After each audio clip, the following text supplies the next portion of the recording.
The red hood had been sewn from a scrap of comfort, a gift from grandmother on a winter night, and Red loved it because it made her easy to find in a green world.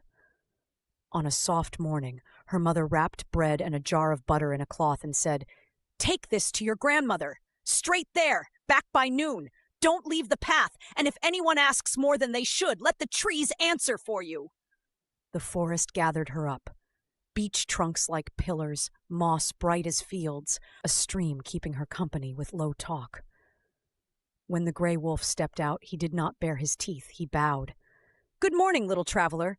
Where might such a bright hood be going?" Red thought of the rules, then thought of being rude. "To grandmother's," she said at last, "by the stream and over the ridge."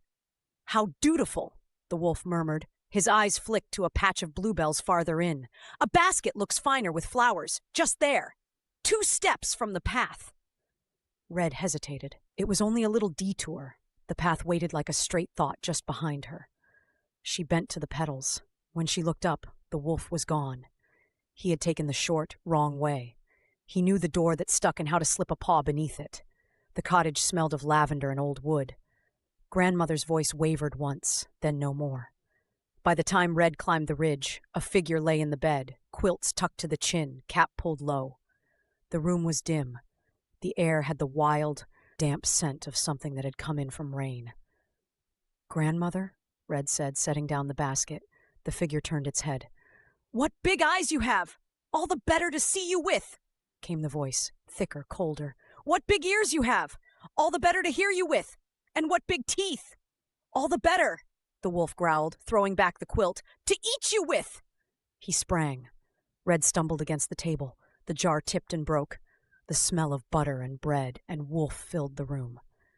Her cry cut the trees like an axe. An axe answered.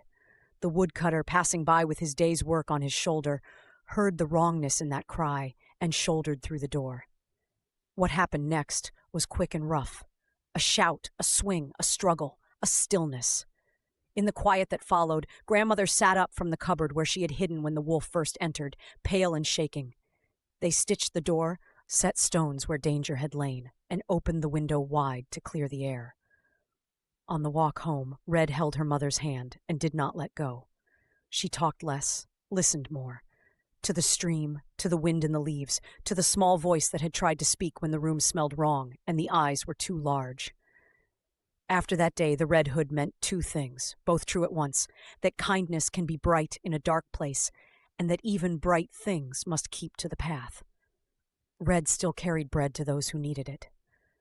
She also carried better questions, and when a stranger pressed too close to the details of her life, she let the trees answer for her. The forest did not change. She did.